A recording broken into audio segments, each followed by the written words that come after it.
So, what is the first poem that you are going to recite? Sea. Start. The sea, James Reeves. The sea is a hungry dog, giant and grey. He roams on the beach all day with his clashy teeth and shaggy jaws. Hour upon hour he roars the rumbling, tumbling stones, and bones, bones, bones. The giant sea dog moans, licking his greasy paws. And when the night wind roars and the moon rocks in the stormy cloud, he bounds to his feet and snuffs and sniffs, shaking his wet sides over the cliffs, and howls and hallows long and loud. But on quiet days in May and June, when even the grasses on the dune play no more the reedy tune, with his head between his paws, he lies on the sandy shores, so quiet, so quiet, so quiet. He scarcely snores. Very good. Next poem?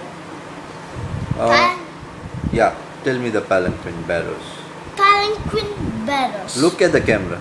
Palanquin bearers. Sarojini Naidu. Lightly, oh lightly, we bear her along. She sways like a flower, the wind of our song. She skims like a bird on the foam of a stream. She floats like a laugh from the lips of a dream.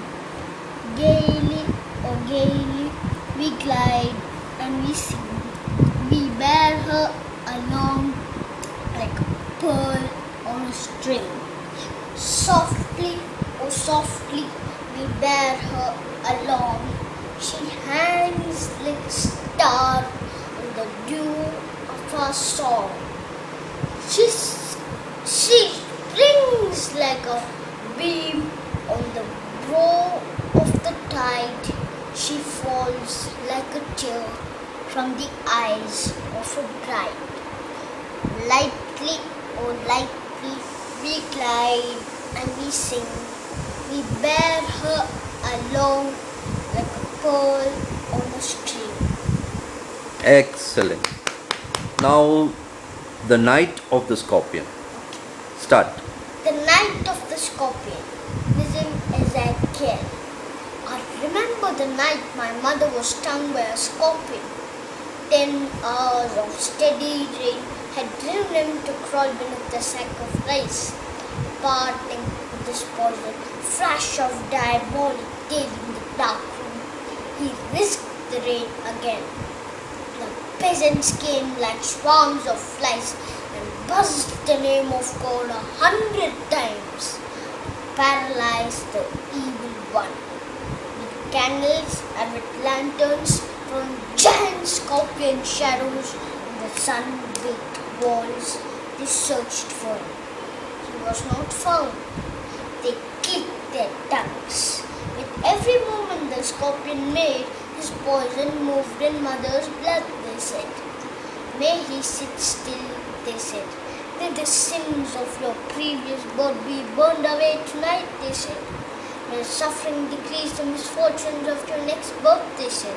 May the sum of evil balanced in this unreal world against the sum of good become diminished by your pain, they said. May the poison purify your flesh of desire and your spirit of ambition, they said. And they sat around on the floor with my mother in the center, a piece of understanding on each face. More candles, more lanterns, more neighbors, more insects, and the endless rain. My mother twisted through and through, growing on a mat. My father, skeptic, rationalist, trying every curse and blessing, powder, mixture, herb and hybrid. He even poured a little paraffin among the bitten toes and put a match to it. I watched the flame feeding on my mother. I watched the holy man perform his rites to tame the poison with incantation. After 20 hours, it lost its sting. My mother only said, "Thank God the scorpion picked on me and spared my children." Super. The wind now. The wind. Subramania Bharathi. Wind, come softly. Don't break the shutters of the windows. Don't scatter the papers. Don't throw down the books on the shelf. There, look what you did. You threw them all down. You tore the pages of the books. You brought rain again. You're very clever at poking fun at weaklings.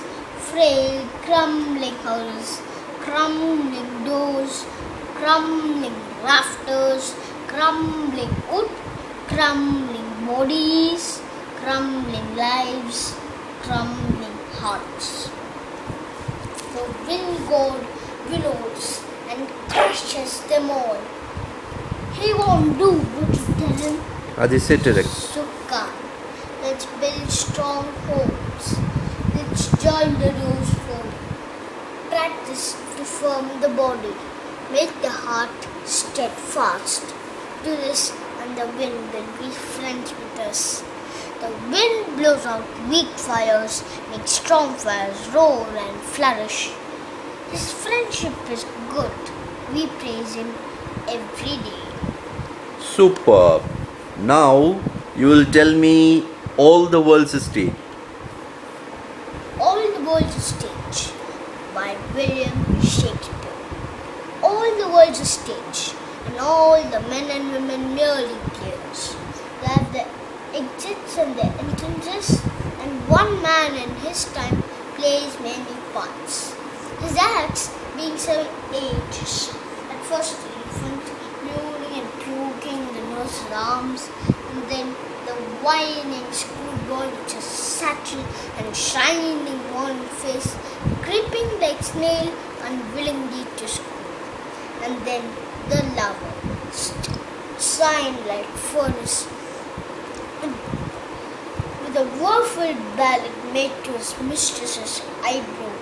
And then a soldier, full of strange jokes and bearded like the bard, jealous in honor, sudden and quick in quarrel, seeking the borrowed reputation even in the cannon's mouth.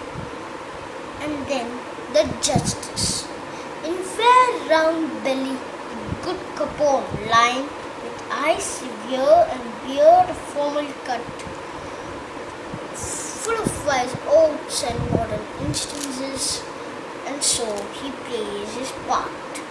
The 6'8" shifts to the lean and slip-on pantaloon, with spectacles on nose and pouch on side, his youthful horse well saved, a world too wide for his strong shank, and his big manly voice turning again to its childish tread, pipes and whistles in the sound.